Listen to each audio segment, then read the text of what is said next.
لله رب العالمين وصلى الله وسلم وبارك على محمد المبعوث رحمة للعالمين وعلى آله وصحبه أجمعين والتابعين ومن تبعهم بإحسان إلى يوم الدين. سبحانك اللهم لا علم لنا إلا ما علمتنا إنك أنت العليم الحكيم. ربي يسر واعن. أما بعد فالسلام عليكم ورحمة الله وبركاته. Toutes les louanges reviennent de droit à Allah. Nous le louons, implorons son secours et son pardon. Cherchons refuge auprès de lui contre les méfaits enfuis dans nos âmes ainsi que nos mauvaises œuvres. Celui qu'Allah a guidé, nul ne peut l'égarer. Et quiconque il égare, tu ne trouveras alors pour lui aucun allié pouvant le remettre sur la voie droite. Je témoigne qu'il n'y a de divinité digne d'être adorée en toute vérité qu'Allah seul sans associé. Et je témoigne que Muhammad, à lui le salut et la paix, est le serviteur d'Allah et son envoyé. Suite à quoi, nous louons Allah qui nous a permis de vivre le mois béni de Ramadan, de le parachever, et nous prions Allah d'accepter nos œuvres et pardonner nos manquements, de nous prêter longue vie jusqu'à la prochaine édition du mois béni de Ramadan et de pardonner et faire miséricorde à ceux qui nous ont dévancés dans l'au-delà. Il était question de reprendre nos cours de Sira en ce jour, les cours traitant de la vie du messager d'Allah, à lui le salut et la paix. Toutefois, vu que nous sommes dans les périodes menant vers le pèlerinage à la maison sacrée, ce qui est une très grande grâce d'Allah sur nous, qui nous fait transiter d'une période d'adoration vers une autre. Nous allons, Inch'Allah, nous appesantir sur quelques questions liées à cet acte d'adoration grandiose qu'est le pèlerinage, afin de permettre à ceux des nôtres à qui Allah a facilité pour aller accomplir cet acte d'adoration d'être préparés de la meilleure façon. Lors de notre sermon dernier, nous avons parlé de l'obligation pour celui qui a les moyens d'effectuer le pèlerinage. Nous n'allons pas revenir sur cette question. Nous allons aujourd'hui entamer avec ce que nous appelons préparatifs pour le Hajj, préparatifs pour le pèlerinage, et certainement par la suite on aura le mérite de Médine, le mérite également de la Mecque, ou alors les mérites de la Mecque, également le déroulé de la Umrah, comment est-ce que la Umrah se passe, ainsi que les sentences liées à cette Umrah, puis le déroulé du Hajj, du pèlerinage lui-même, et comment cela se passe. Qu'à cela ne tienne, pour les préparatifs pour le pèlerinage, nous avons différents types de préparatifs, mais certes, la plus grande de ces préparations doit être la préparation religieuse, la préparation spirituelle, parce que c'est un acte d'adoration et ce n'est pas un voyage de tourisme, et ce n'est pas un voyage comme tous les autres. Alors, le premier conseil aux pèlerins et ceux qui ne sont pas pèlerins, parce que ce conseil-là nous concerne tous, c'est que pour que ton acte d'adoration soit accepté, il faudrait que la fondation soit claire, que la fondation soit bonne. On ne bâtit pas sur une fondation qui est mauvaise, au risque de voir la maison s'écrouler sur nous. Le Cheikh Saleh Al-Fawzan rappelait que la croyance est pour le croyant ou pour la religion ce que le corps, la tête est pour le corps. Sans une bonne croyance, ta religion ne vaut rien. Sans la tête, si on coupe la tête, même si le corps est parfait avec des membres qui ne sont pas handicapés, est-ce que cette personne pourra vivre? Non. Mais si la tête est saine, est-ce que si quelqu'un perd son bras, il ne peut pas vivre? S'il perd son pied, il ne peut pas vivre? S'il perd ses yeux, il ne peut pas vivre? Il pourra vivre. C'est de même avec la bonne croyance. Celui qui a une croyance saine, ses actes d'adoration reposent sur une bonne fondation. Mais celui qui n'a pas le tawhid, n'a pas la croyance saine, sa prière, son jeûne, son pèlerinage ne valent rien et ne seront jamais acceptés par Allah. Lorsque le messager d'Allah est envoyé vers les Quraysh avaient des actes d'adoration, ils priaient, ils faisaient le tawaf autour de la Kaaba, ils faisaient des offrandes, des sacrifices, des aumônes, ils maintenaient les liens de parenté, mais toutes ces adorations ne leur servaient à rien parce qu'à la base ils étaient idolâtres. Alors la première bâtisse sur laquelle il faut construire son hajj, c'est la bonne croyance, at-tawhid. C'est la croyance saine et pure. C'est ce avec quoi le messager d'Allah est venu, ainsi que tous les autres envoyés. Parce qu'une adoration ne peut être vraie que si elle est empreinte de tawhid, d'unicité d'Allah. Mais sans le tawhid, aucune adoration n'est valable. C'est pourquoi Allah tabaraka wa ta'ala dit de dire aux mécréants la a'budu ma ta'budun, je n'adore pas ce que vous adorez. C'est-à-dire ils adorent, mais cette adoration ne leur servira à rien parce qu'elle n'est pas bâtie sur le tawhid. Toute adoration ne doit être vouée exclusivement qu'à Allah tabaraka wa ta'ala. Inna salati wa nusuki wa mahyaya wa mamati lillahi rabbil alamin. Certes, ma prière, mes rites, ma vie, ma mort, tout cela n'appartient qu'à Allah, Seigneur de l'univers. Et lorsque vous revenez même sur les versets traitant du Hajj, Allah tabaraka wa ta'ala, il dit وَإِذْ بَوَّأْنَا لِإِبْرَاهِيمَ مَكَانَ الْبَيْتِ أَلَّا تُشْرِكْ بِي شَيْئًا. Lorsque nous indiquâmes à Abraham le lieu de la maison où il devait construire la Kaaba, en lui disant ne m'associe rien. Comment peux-tu aller au pèlerinage avec le shirk et espérer que cela soit accepté alors qu'au moment même où on bâtissait la Kaaba, Allah dit la tushrik bi shay'a. Dans la sourate al-Hajj, la sourate, le pèlerinage lui-même, Allah est en train de parler du pèlerinage, puis il dit hunafa'a lillahi ghayra mushrikina bi. Soyez des monothéistes purs qui n'adorent qu'Allah. Allah s'adresse aux pèlerins, hein?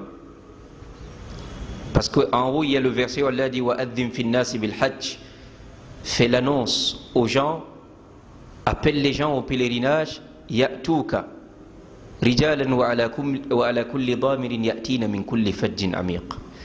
Ils te viendront à pied sur leur monture et de tout espace du monde, de tout coin, de tous les coins du monde. En bas, on trouve ce verset où Allah dit hunafa'a lillah, qu'ils soient des monothéistes dévoués à Allah seul, ghayra mushrikina bi, et qu'ils ne soient pas du tout de ceux qui donnent à Allah des associés. Puis Allah dit wa man yushrik billah, quiconque donne à Allah des associés, faka'annama kharra minas sama, c'est comme s'il tombait du ciel, fatakhtafuhu at-tayr, et que les oiseaux le happaient, aw tahwi bihi ar-rihu fi makanin sahiq, et que le vent était en train de le conduire vers un abîme profond. Celui qui va au pèlerinage, alors qu'il invoque d'autres soi-disant saints en dehors d'Allah, il va au pèlerinage, il lève la main, il ne dit pas Ya Allah, mais il dit Mathalan Ya Hussein, subhanallah, il appelle le petit-fils de sallam, il appelle tel fulan, tel saint, tel autre. Wallah, il n'a bâti son pèlerinage sur rien. Le prophète sallallahu alayhi wa sallam il nous dit innama shuri'a at-tawafu bil bayt. Certes, la circumambulation autour de la Kaaba, was-sa'i bayna as-safa wal marwa, ainsi que les allers et retours entre as-safa et al-marwa, wa rami al-jamarat et la lapidation des stèles, il dit tous les rites du pèlerinage n'ont été légiférés que pourquoi li-iqamati dhikrillah, afin qu'on se souvienne d'Allah, afin de matérialiser le tawhid. On est quand même sur les traces du père du monothéisme, Ibrahim alayhi salatu wassalam. C'est ça l'histoire du Hajj. On rentre sur les traces du monothéisme, la religion sur laquelle étaient tous les prophètes d'Allah. Donc ne va pas au Hajj avec le cœur rempli d'idolâtrie, alors que tu invoques autre en compagnie d'Allah ou en dehors d'Allah, alors que tu portes des amulettes disant que c'est cela qui te protège, qui t'apporte le bonheur et qui te préserve du malheur, alors que tu immoles pour les djinns, alors que tu visites les charlatans, alors que tu pratiques la sorcellerie, la magie. Si tu vas au pèlerinage comme ça, wallahi, ça ne te servira à rien. Donc sachez que ce soit les pèlerins comme tout autre, que ce soit celui qui prie, celui qui jeûne, tout acte d'adoration ne doit être bâti que sur le tawhid pour être accepté. Donc ça c'est la première grande préparation spirituelle. Celui qui sait qu'il est dans ces choses-là, qu'il se repente du shirk. Parce que quand c'est le petit shirk, s'il meurt sur ça, il a quand même l'espoir, Inch'Allah, un jour de se retrouver au paradis.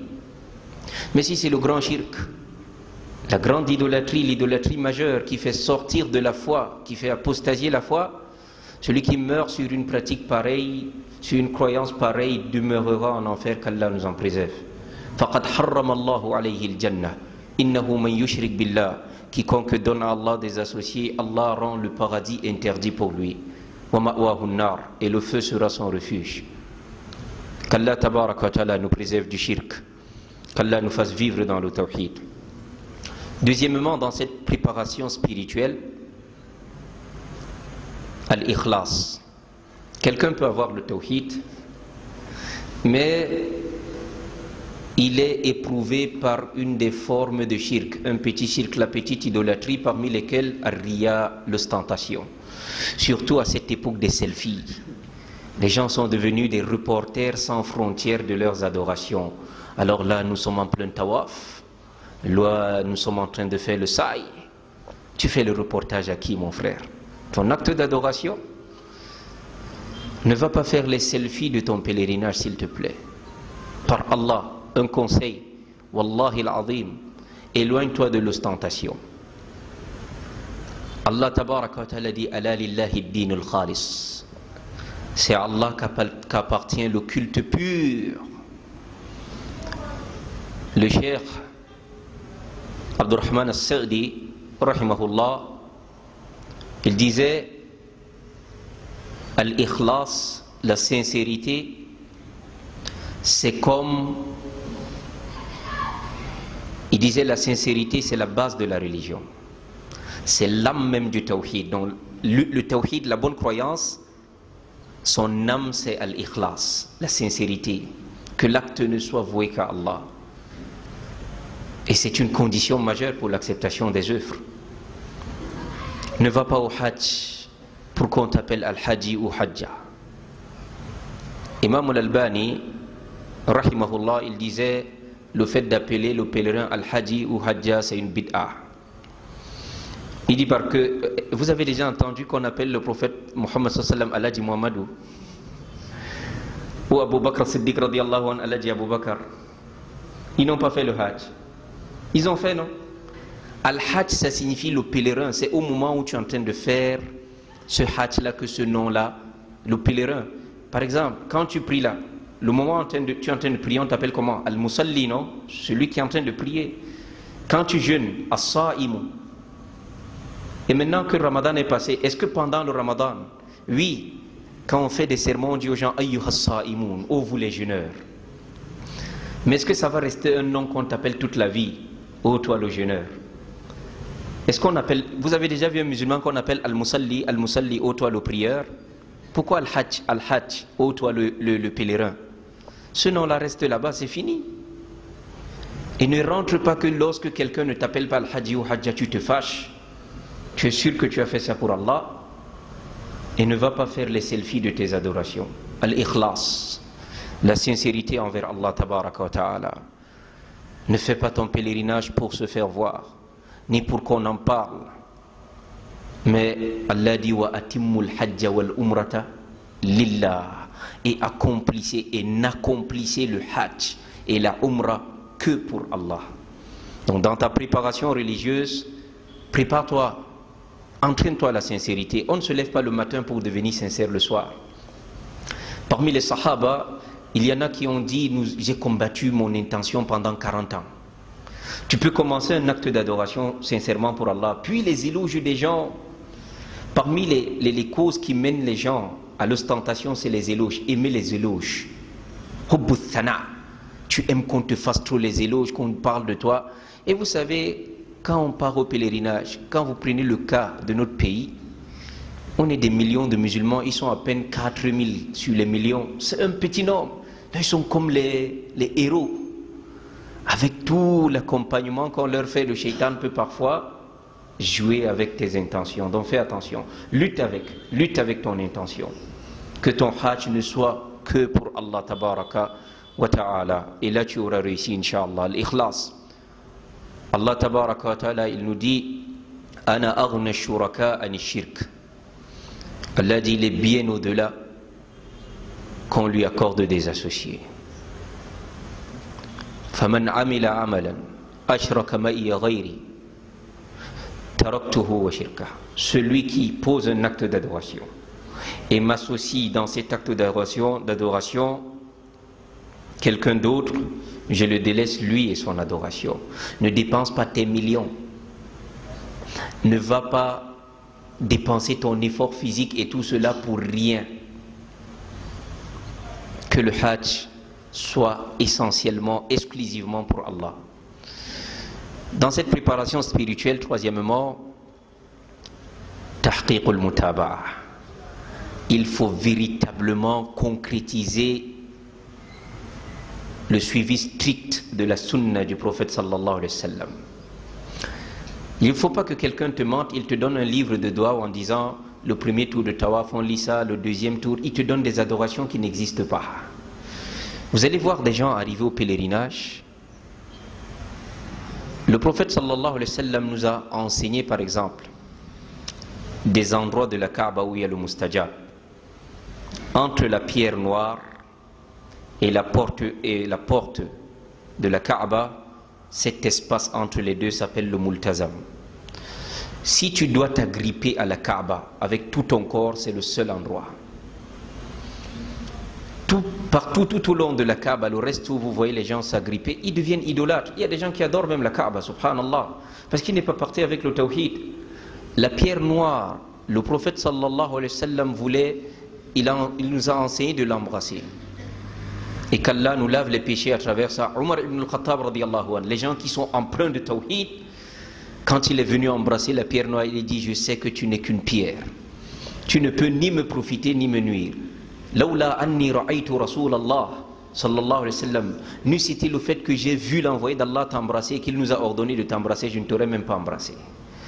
Mais des gens vont avec un tapis, il est collé à la Kaaba. Il prend un tapis, il frotte, il enlève la poussière de la Kaaba sur son tapis. Il dit, garde, il dit à son frère, donne-moi encore un autre. Même ses habits, il frotte. Il y a des gens qui coupent les tissus de la Kaaba. Tout cela, c'est des actes d'idolâtrie. Tu adores la Kaaba ne peut rien te faire. Il y a un seul endroit où il faut agripper tout son corps à la Kaaba, c'est là-bas. Tout le reste là ne peut pas idolâtrer les murs de la Kaaba. Tu te frottes sur ça. Les autres, même le maqam Ibrahim. Là, il faut avoir le tawhid, ya akhi. On n'adore pas les pierres. Nous, on n'adore pas les pierres. On n'adore pas les prophètes. On n'adore pas le soleil. On n'adore pas les astres. On n'adore pas les saints. On n'adore aucune créature. On n'adore qu'Allah tabaraka wa ta'ala, seul sans associé. Alors, moi j'ai vu plutôt des gens, voilà ce que le prophète sallallahu alayhi wa sallam enseigne, voilà l'endroit du mustajab, le multazam. Si j'avais le temps là, c'est parce que le téléphone avec lequel je suis le cours est en train d'être enregistré, je vous aurais fait voir une vidéo d'Abdurrahman as-Sudais, hafidahullah wa ra'a, où il est en train de mettre l'huile, le parfum sur la Kaaba. Dès qu'il arrive au multazam, il s'arrête là pour faire la dua. Ça vous enseigne. Mais partout là-bas, il passe, il met juste le parfum, il passe. Alors, il y a vous allez voir quelqu'un, il part faire des actes d'adoration qui ne sont pas légiférés, qui ne sont pas enseignés par le prophète sallam. Il y a des gens, moi j'ai vu quelqu'un, il est assis, vous voyez, la Kaaba a une gouttière qui permet d'évacuer l'eau, s'il y a de l'eau. La personne était assise face à la gouttière. Il me dit qu'on lui a dit que la gouttière là, c'est là que la richesse, c'est vers là que la richesse vient. Parce que devant toi c'est la Kaaba et derrière toi c'est la tombe du prophète sallallahu alayhi wa sallam. J'ai dit, mon frère, tu as pris ça où? Donc attention à aller faire des adorations qui ne reposent sur aucun fondement, ni le livre d'Allah, ni la sunna de son prophète alayhi salatu wa salam, ni la compréhension des pieux prédécesseurs. Va faire un hajj conforme à celui que le prophète alayhi salatu wa salam a fait, parce que c'est lui qui nous a dit khudhu anni manasikakum, prenez de moi vos rites du pèlerinage. Donc demande aux savants de la sunna de te montrer comment est-ce que le prophète sallam a fait son hajj. C'est le même prophète qui nous a dit sallu kama ra'aytumuni usalli, priez comme vous m'avez vu prier. Donc prenez de moi vos rites du pèlerinage. Il y a des gens qui vont le jour de Arafat, le jour où on doit faire beaucoup de dua, beaucoup d'invocations. Wallahi, toi tu as un livre, peut-être Al-Ad'iya Al-Mukhtara min al-Kitabi wa Sunnah, des invocations tirées du Coran et de la Sunna. Toi tu as les vraies invocations. Il y a ça dans le Coran. Les Rabbana atina fi dunya hasana wa fil akhirati hasana wa qina adhab an-nar. Rabbana hab lana min azwajina wa dhurriyyatina qurrata a'yun waj'alna lil muttaqina imama. Rabbana ighfir lana, Rabbana ighfir li wa liwalidayya wa lil mu'minina yawma yaqumul hisab. Tu as des doigts comme ça. Et dans la sunna, tu as les Allahumma aslih li dini alladhi huwa ismatu amri. Tu as un livre comme ça et tu vois quelqu'un à côté de toi, il a un livre écrit avec des trucs bizarres. On lui a dit de faire tel doigt 100 fois. Wallahi, tu as pitié de lui. Tu dis, on est au jour de Arafat. Si tu veux même faire quelque chose 100 fois là, le prophète sallam a dit la meilleure chose que lui il a dit, lui et les prophètes qui l'ont précédé le jour de Arafat, c'est la ilaha illallah wahdahu la sharika la lahul mulku wa lahul hamdu wa huwa ala kulli shay'in qadir. Le tawhid, c'est ça de faire.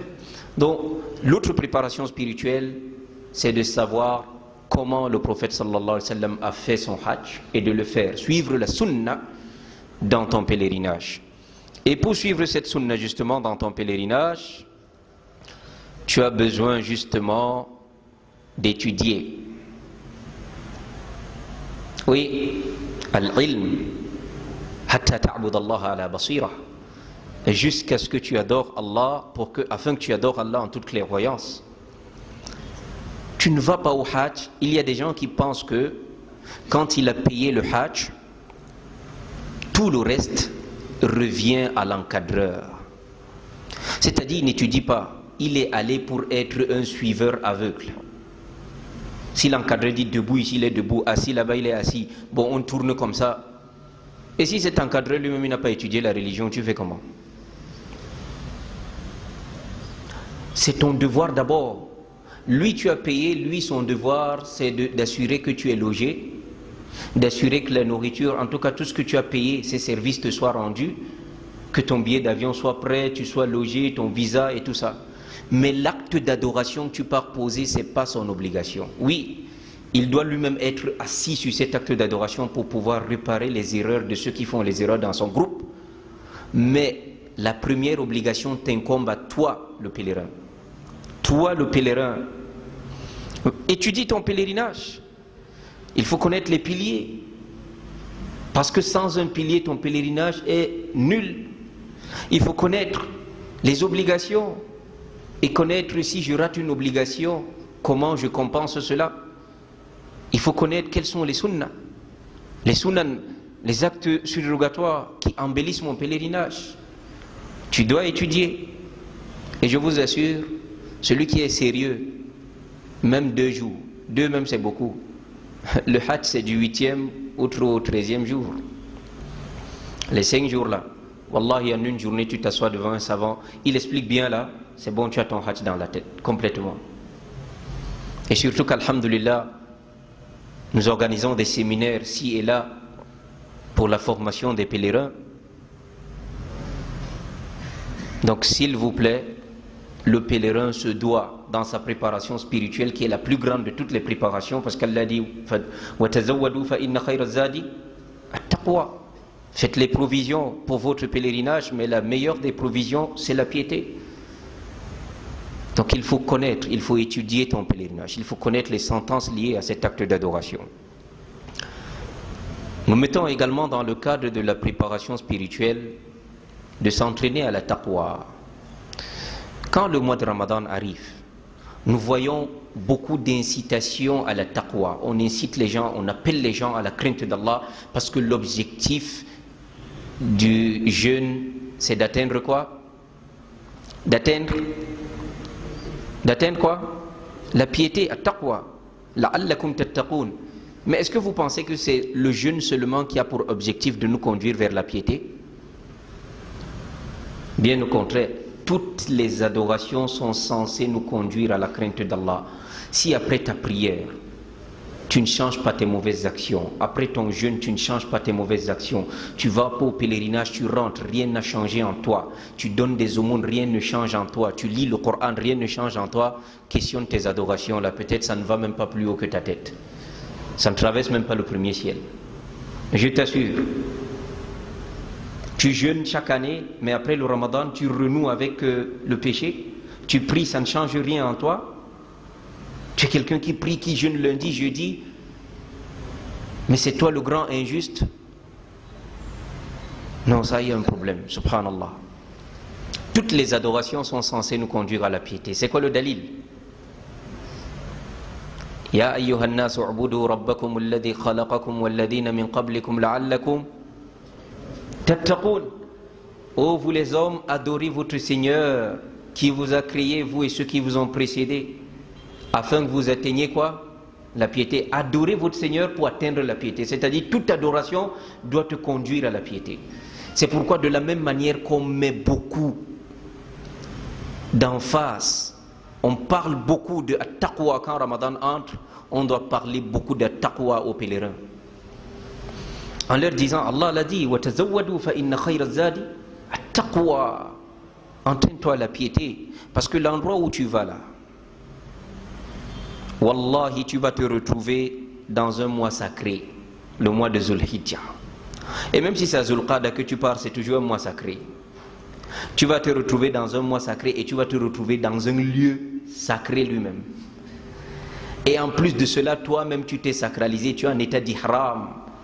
Il y a 3 caractères sacrés. Un péché, c'est violer ces 3 caractères sacrés. Tu n'auras pas respecté le caractère sacré de Zulhijjah, le caractère sacré du lieu où tu vas et le caractère de ta propre sacralisation.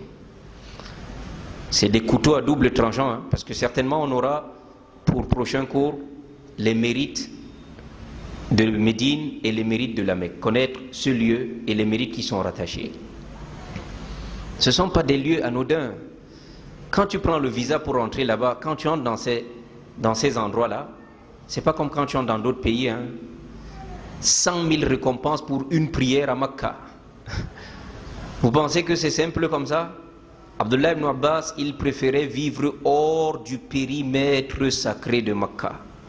À l'heure de la prière, il entre, il prie, puis il ressort. Parce qu'il savait que c'est un couteau à double tranchant. Et parfois, les hôtels se situent dans ce périmètre sacré. Les gens sont là, ils malparlent. Ils sont pèlerins, hein. Ils malparlent, ils mentent. Parfois, il y a des vols dans des chambres. Subhanallah.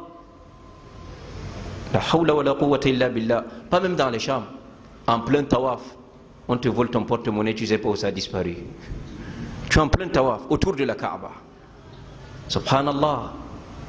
La préparation spirituelle, elle est où? Crains Allah. Après toi, la piété. Et c'est quoi la piété? Tout ce qu'Allah ordonne, tu fais. C'est-à-dire, vois déjà, est-ce que tu respectes tes 5 prières? Comment tu vis vis-à-vis des ordonnances d'Allah? Ce qu'Allah ordonne, tu fais. Ce qu'il interdit, tu t'abstiens. Entraîne ton âme comme ça. C'est ça qu'on vit dans le mois de Ramadan. Bois, tu bois. Ne bois pas, tu ne bois pas. Ne mange pas, tu ne manges pas. C'est ça que le Ramadan nous a enseigné. Donc il faut mettre en pratique pendant le Hajj. L'autre préparation spirituelle, je vais certainement mettre ça dans le volet de la préparation financière, mais ça doit rentrer dans la préparation spirituelle. Ne paye pas le hajj avec l'argent du faux.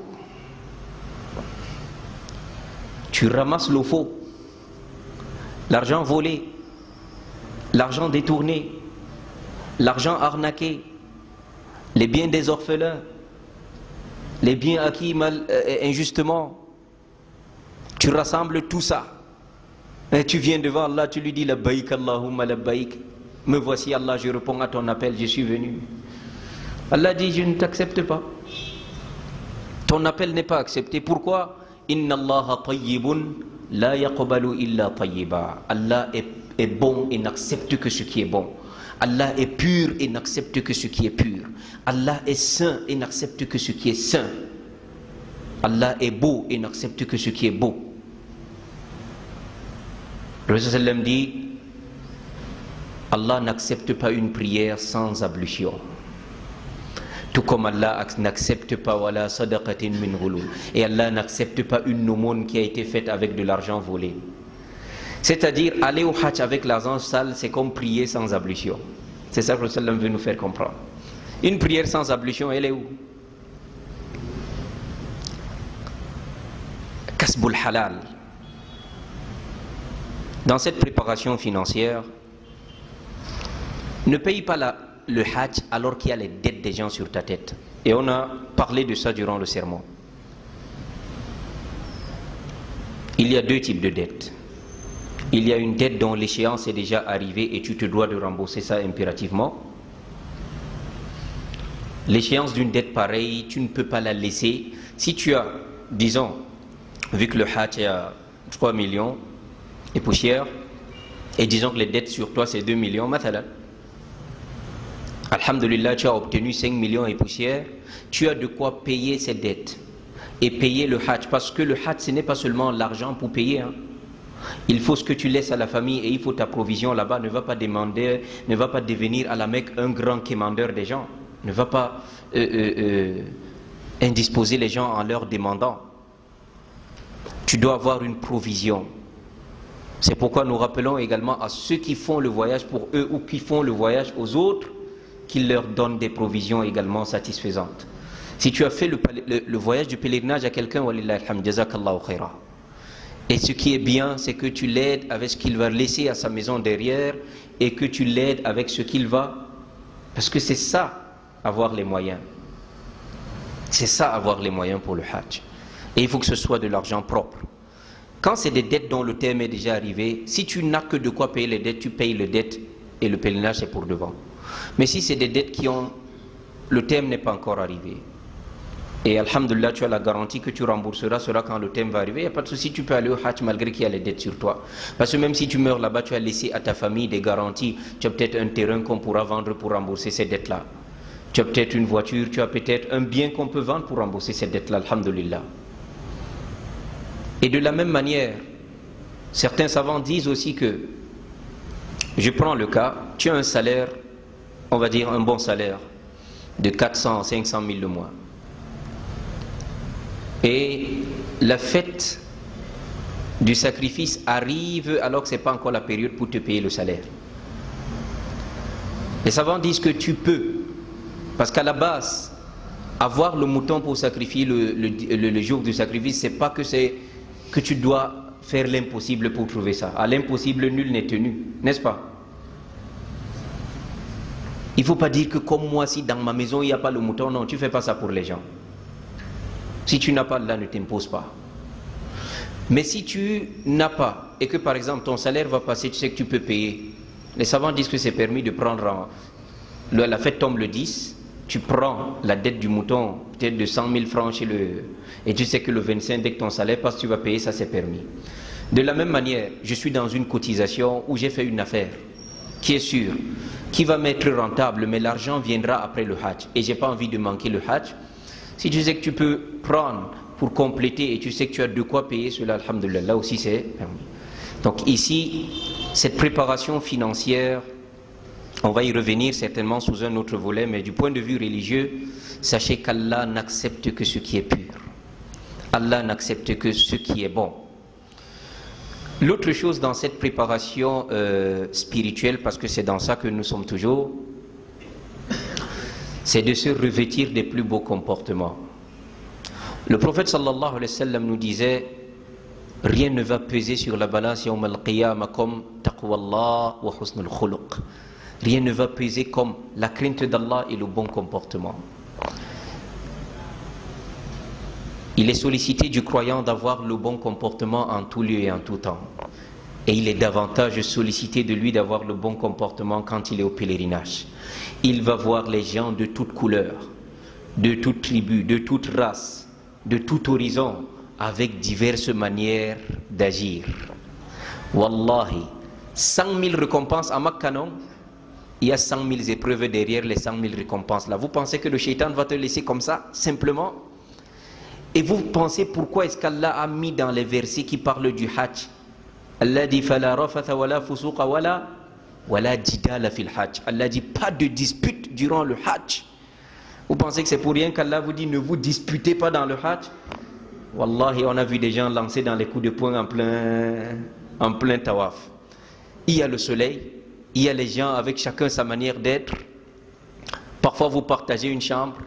Toi tu n'aimes pas la clim, l'autre aime la clim. Tu allumes, il éteint. Tu es en train de dormir, l'autre allume la lumière, l'autre éteint, mais éteint ça. Il y a des bagarres. Non, il faut te vêtir des plus beaux comportements. Quand tu vas au hajj, après toi laisser tout ton confort là, laisse ça à la maison ici. Parce que le hajj, Allah va te faire comprendre à un niveau que tu vas arriver à un niveau où tu vas coucher à même le sol à Muzdalifa pour te rappeler que tu n'es rien. Tu vas porter, vous savez, Allah tabaraka wa ta'ala a fait en sorte que dans nos adorations, Allah fait en sorte que nous soyons semblables devant lui. Mais les gens ne comprennent pas. Le prophète sallallahu alayhi wa sallam, dans les rangs de prière, il n'aimait pas voir les rangs tordus. Parce que quand les rangs sont tordus, cela montre que les cœurs ne sont pas unis. L'autre se sent supérieur à l'autre. Je ne peux pas coller mon pied à tel. Moi je suis riche, lui il est pauvre. Moi je suis administrateur. Lui il est cultivateur. Lui il est... Allah ne veut rien voir de tout ça dans les rangs. Les rangs doivent être comment? Droits. Les rangs droits connotent que vos cœurs sont unis et que vous vous sentez tous ici. Dans la mosquée c'est Allahu Akbar. C'est-à-dire Allah est le plus grand. Allah est le tout grand. La grandeur de tout un chacun reste hors de la mosquée. Dans la mosquée, c'est Allah seul qui est grand et nous tous, nous sommes ses esclaves. On est là pour magnifier cela. C'est pourquoi les rangs doivent être droits. Ce qui connote que vos cœurs sont unis. Il n'y a pas de haine, de jalousie, d'orgueil. Personne ne méprise l'autre. Allah nous a unis à travers le jeûne. Il n'y a pas le jeûne des riches et le jeûne des pauvres. Chacun doit goûter à la douleur de la famine et la douleur de la soif, qu'il soit riche ou pauvre comme musulman. Et pendant le hajj également, Allah ne nous a pas laissé que chacun va avec ses habits, parce qu'on allait voir une, comment on appelle cela, c'est cette distinction sociale là. Ça allait apparaître, mais vous tous, vous portez quoi? Al-Ihram. Les hommes portent Al-Ihram. Pour que vous soyez égaux, vos cœurs soient unis. Donc il faut te rappeler de tout. Le hajj est une école, al-madrasa. C'est une grande école de vie. Wallahi al-azim. Tu vas croiser les gens de toutes. Sache que Allah dit وَجَعَلْنَا بَعْضَكُمْ لِبَعْضٍ فِتْنَةً أَتَصْبِرُونَ. Nous avons fait que les uns soient une tentation pour les autres. Allez-vous donc patienter? Il y a des gens qui seront une fitna pour toi. Donc, aie les meilleurs comportements avant d'aller au hajj là. Si tu es quelqu'un déjà dans la maison, même on t'appelle chien méchant. C'est-à-dire que tu es toujours en train de gronder, bavarder. Wallahi, va au hajj. Aie les meilleurs comportements, sois patient. As-sabr, as-sabr. Parce que rappelle-toi que qu'est-ce que toi tu veux gagner à la fin?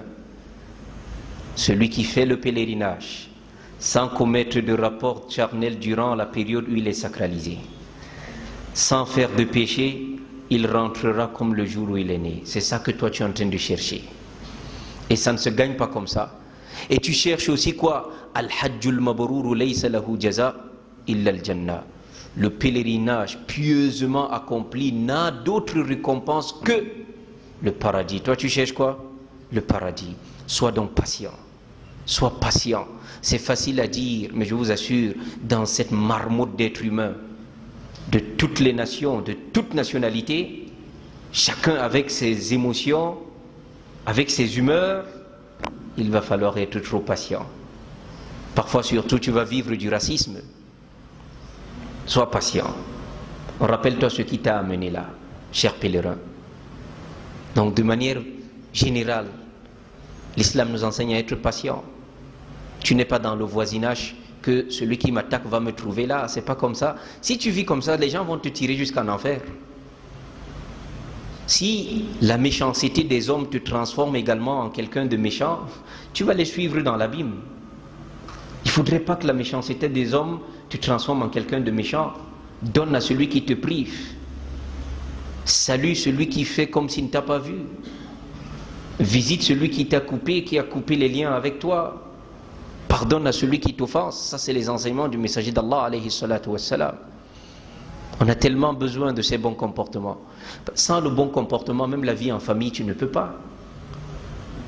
Déjà dans la même maison, parfois tu vas trouver que vous vivez avec quelqu'un, toi dès que tu vas aux toilettes, tu remplis les seaux d'eau, tu remplis également toutes les bouilloires, là tu mets de l'eau. Lui dès qu'il entre, il vide tout. Parfois tu manques de patience, tu dis mais tu penses que les bouilloires là se sont chargés seuls. Donc même dans la maison, il faut apprendre la patience. Et au plus fort, quand tu vas au pèlerinage. Notre dernier conseil spirituel, dans la préparation spirituelle, choisis bien tes amis. C'est qui a payé le Hajj cette année? Qui? Choisis ta compagnie. Ar-Rafiq. Choisis des bons compagnons qui vont tout le temps te dire allons à Masjid al-Haram. Allons à Masjid al-Nabawi. Allons faire le tawaf. Comme je disais tout à l'heure, parmi les actes d'adoration qu'il faut multiplier quand tu es là-bas, c'est le tawaf. Parce que c'est le seul acte d'adoration qui n'a pour lieu que Makkah, le tawaf. Si vous trouvez des gens quelque part qui font at-tawaf bil-qubur, qui font les tawaf autour des tombes, dites-leur que ce n'est pas permis et à la limite ça va même devenir le shirk. S'ils sont en train de sanctifier celui qui est dans la tombe à aller faire le tawaf, qui font le tawaf ailleurs, cet acte d'adoration ne se fait nulle part, ça se fait seulement autour de la Kaaba. C'est pourquoi s'il y a un acte d'adoration que tu peux multiplier quand tu es là-bas, c'est le tawaf. Mais ne pars pas aussi faire les histoires que les gens disent 7 x 7. Tu as pris ça d'où? Fais sans compter. Si tu veux faire le tawaf, tu termines, tu fais tes 2 rakats, tu recommences encore, fais autant que tu peux. Fais des adorations qui reposent sur Al-Qur'an wa Sunnah wa Fahmu Salaf Salih, qui reposent sur le Qur'an, la Sunna et la compréhension de nos salafs, de nos pieux prédécesseurs. Alors, aie donc des amis qui vont t'attirer vers les adorations. Pas un ami qui va te faire rater une mosquée, une prière à Masjid al-Haram parce que vous êtes allé dans un mall ou dans un supermarché. Oui, Allah tabaraka wa ta'ala dit La junaha alaykum. Le verset, il est goni là. Hein?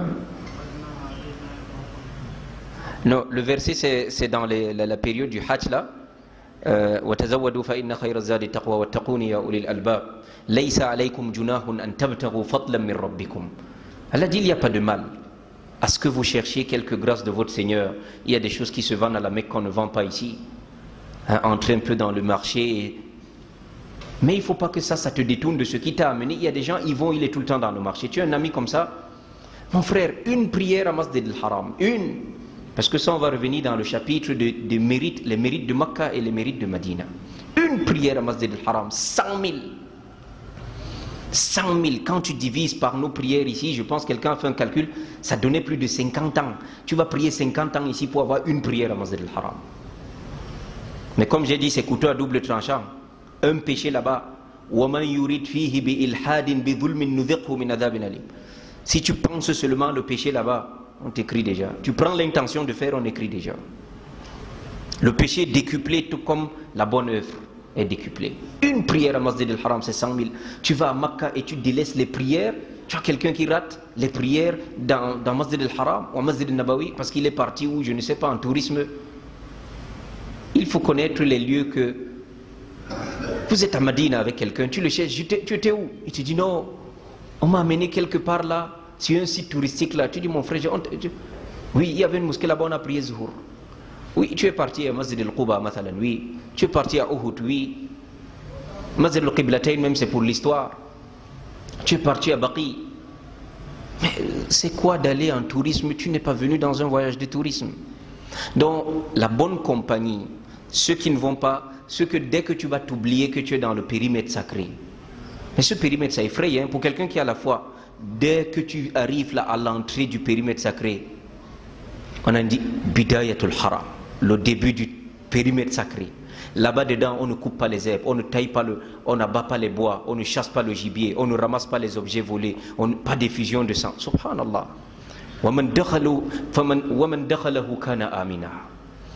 C'est écrit quoi? Muslim only.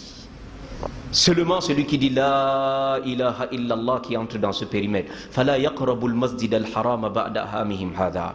Innamal mushrikuna najasun. Fala yaqrabul masjid al-haram ba'da hamihim hadha. Allah dit, les polythéistes, les idolâtres ne sont qu'impuretés, qu'ils ne s'approchent pas de la mosquée sacrée à partir de cette année.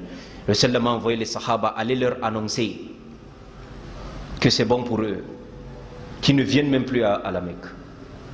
Toi tu arrives, tu vois quelque chose écrit comme ça, ton cœur ne bat pas. Seulement celui qui a dit La ilaha illallah qui entre là-dedans. Et tu entres là-bas dedans, tu pars, tu calomnies, tu voles même. Subhanallah.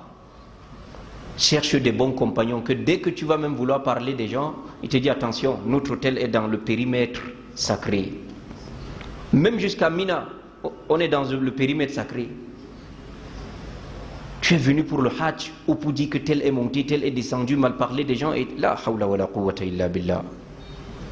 Donc attention, attention, attention. Ayez des bons compagnons qui vont vous inciter aux adorations et ne vont pas vous détourner de ce qui vous a amené là-bas. Donc voilà notre conseil sur la préparation spirituelle. Certainement une autre préparation pour terminer, la préparation financière, au-delà d'avoir de quoi avoir ta provision et avoir de quoi laisser à la famille, il faut également connaître les mécanismes. Tu dois connaître que l'argent change là-bas, ce n'est pas la monnaie que tu as ici. Et tu dois connaître quelle est la monnaie qui serait meilleure, l'euro ou le dollar. C'est avec ça que je dois partir. Autre chose, si tu as un compte, tu as une carte Visa, sache que si tu mets l'argent dans ton compte, tu vas là-bas pour retirer, cela est meilleur parce que là, quand tu retires, ça te sort l'argent avec le taux de change qui est fixé par la banque et non le taux d'échange du démarcheur. Est-ce qu'on se comprend? Là, tu prends directement. Tu tires, mais avant de partir, si tu as mis ton argent dans le compte pour aller retirer avec la carte, assure-toi quand même que tu as quelques-uns. Ne mets pas tout parce que tu peux arriver, il y a le rang devant les guichets, ou alors tu cherches même, je vais avoir un distributeur où tu ne trouves pas, et quand même quelques dollars sur toi ou quelques rials. Parce que dès que tu arrives à l'aéroport, si tu veux la puce, il te faut déjà de l'argent. Quand tu sors le CFA, on voit ça ne ressemble à rien. Mieux même le dollar, si tu sors, on peut un peu te respecter. Ou l'euro. Donc voilà, en termes financiers, cherchez les conseils et regardez également ceux qui peuvent vous aider à comment bien gérer vos finances là-bas. Et une fois arrivé là-bas, il faut aussi être intelligent. Hein. Parce que les gens font les dépenses sans se rendre compte. Il prend un taxi. On lui dit par exemple, d'ici à là, le taximan lui dit 40 rials ou 50 rials. Il dit Yallah. Quand ils partent, il arrive. Quand tu lui dis mon frère, 10 rials est actuellement à 2000 francs. 50 rials, tu viens de payer le taxi à 10 000. Il ne sait pas. Il peut acheter un plat à 100 rials pour manger ou à 50 rials. Il pense que c'est 50 francs. Tu viens d'acheter un plat à 10 000. 10 000 le matin, 10 000, 30 000 en journée d'abord que tu as fini. Peu de temps après, son argent est fini. Il ne comprend pas le change. Tu dois connaître le change. Mais aussi, il ne faut pas être trop calculateur. Il y a des gens comme ça. Dès qu'il veut faire une dépense, il calcule d'abord ça fait combien. Donc il faut connaître le change. C'est bien dans cette préparation financière. La préparation physique. Oui, la préparation physique. Avant de terminer la préparation financière, surtout les femmes, arrivez à Médine, c'est là qu'il y a les boutiques de tout ce qui est vendu, chaînes en or et tout cela. Il y a des gens qui finissent leur argent à Médine, on n'est même pas encore arrivé à Makkah. Pourtant, on n'a même pas encore commencé le pèlerinage. On a déjà fini l'argent. Attention aux boutiques. Ces boutiques sont très attrayantes. Attention aux achats. Calcule bien. Une préparation physique, tu vas faire beaucoup de marches. Actuellement, en dehors des rites de la Umrah et du Hajj, où tu peux faire le tawaf, en bas, au niveau de la Kaaba, pour la plupart du temps, le tawaf c'est à l'étage. On a fait une fois avec des frères qui kilométraient. Vous terminez, vous voyez que vous avez marché plus de 11 km. Parfois 16. Que ce soit de l'hôtel à la mosquée, le tawaf, le sa'ayou, à Mina pour marcher, aller lapider. Apprends déjà à marcher. Si tu aimes tellement tes mayonnaises et rester sur place là, à Makkah vraiment, apprends à marcher parce que sinon tu seras tout le temps essoufflé, tu ne vas pas t'en sortir. Une préparation physique bien, une bonne préparation physique indique, commence déjà à faire des marches. Commence à faire des marches. Une préparation sanitaire, fais ton check-up. Parce que la fatigue réveille le palu. Et ce sont nos maladies à nous ici, les maladies tropicales, qui parfois ne se retrouvent pas là-bas. Fais ton check-up en termes de palu, typhoïde et autres. Respecte les vaccins qu'on t'a demandé. La fièvre jaune, la méningite, vaccin contre la grippe. Respecte ça. Et mets-toi dans de bonnes conditions d'hygiène. Sanitairement, fais vraiment attention. Après toi, si tu as des médicaments qui sont prescrits, c'est bien de garder l'ordonnance. Et ne prenez pas, vous avez vu, il y a des gens qui prennent le Mixagrip en grande quantité pour aller vendre. En une certaine quantité de médicaments dans tes valises, on pourrait les arrêter. Il faut connaître les produits prohibés, ceux qui aiment faire la vente de la cola là-bas. Tu pourrais perdre ton hajj parce que tu peux chercher l'argent. S'ils vous disent qu'ils ne veulent pas, même si le produit là est halal, s'ils vous disent qu'ils ne veulent pas ça dans leur terre, respectez. Quand tu vas dans la maison de quelqu'un, tu respectes ses règles. Respectez. Pourquoi prendre le risque de se faire refouler à l'aéroport parce que tu n'as pas respecté les règles? Tu as la cola remplie comme ça dans ton sac. Donc, s'il vous plaît, des petits médicaments tels que les Feralgan, quelques trucs pour le rhume, peut-être le métronidazole pour le ventre, des petites plaquettes comme ça peut passer, mais quand les médicaments sont déjà nombreux dans ton sac, là ils vont t'interroger. Et quand c'est des médicaments spécifiques à certaines maladies, c'est bien d'avoir l'ordonnance qui te l'a prescrit. Donc voilà en bref ce premier cours intitulé préparatif pour le Hajj, sur lequel nous avons glissé la préparatif qui est la plus importante, préparatif spirituel, puis la préparatif physique, financière, sanitaire, logistique. Il faut savoir faire tes valises. Il faut savoir faire tes valises. Il faut questionner ceux qui ont l'habitude de voyager. Il faut voyager léger. Il faut voyager léger déjà et connaître le climat de là où tu vas. Parce que il se pourrait que tes Gesner là, tes Gandoura en Gesner là-bas, il faut bien connaître quel type d'habit pourrait être adapté là-bas. Il faut aussi connaître quel produit je peux mettre dans la valise avec laquelle j'entre dans la cabine, c'est-à-dire que j'entre dans l'avion avec, et quel produit ne peut pas passer et c'est obligé de passer en soute. Quelle quantité de parfum on pourrait te l'enlever? Quels sont les outils? Il faut connaître et demander. Et du point de vue préparation alimentaire, il y a des gens que dès qu'il arrive là-bas, il dit que son boko lui manque beaucoup. Ou son foléré, ou son lalo, ou son djabcha. Du point de vue de la nourriture, il y a la bonne nourriture là-bas, alhamdulillah. Mais comme les gens aiment tellement le truc qui rend les gens malades là, le cube magie là. Il y a des gens, il a son cube magie parce qu'il doit assaisonner toute nourriture. Ah si, il faut voir les documentaires sur le cube magie, vous allez arrêter ça. Donc du point de vue alimentaire, oui, il n'est pas exclu que tu fasses tes petites préparations, peut-être griller de la viande, en tout cas garder aussi, on voit souvent les mamans là, elles partent avec les sauces qu'elles ont l'habitude et préparer dans la chambre, il n'y a pas de souci.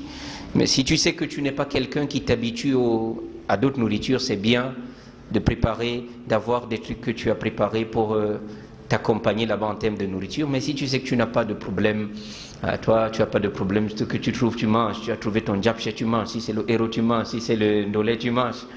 Tu es dedans. Si c'est ton foléré, tu manges. Alhamdulillah, tu sais que tu n'as pas de problème dans l'alimentation. Donc, Inch'Allah, le prochain cours sera certainement les mérites de Makkah et de Madina, ainsi que les mérites de la Umrah et du Hajj. Qu'est-ce que tu gagnes en y allant? Puis, on va donc passer à dérouler étape par étape de la Umrah, dérouler étape par étape du Hajj, puis revenir maintenant sur les sentences et peut-être quelques recommandations. Ce qui a été dit de vrai provient d'Allah Tabaraka wa Ta'ala, les erreurs et les manquements proviennent de nous. Nous prions Allah Tabaraka wa Ta'ala d'accepter nos œuvres et pardonner nos manquements.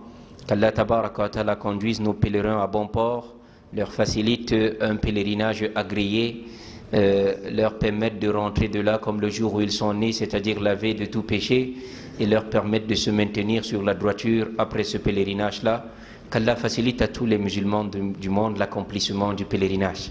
Parce que comme on le dit toujours, ce n'est pas des choses qui se décrivent, ce sont des choses qui se vivent.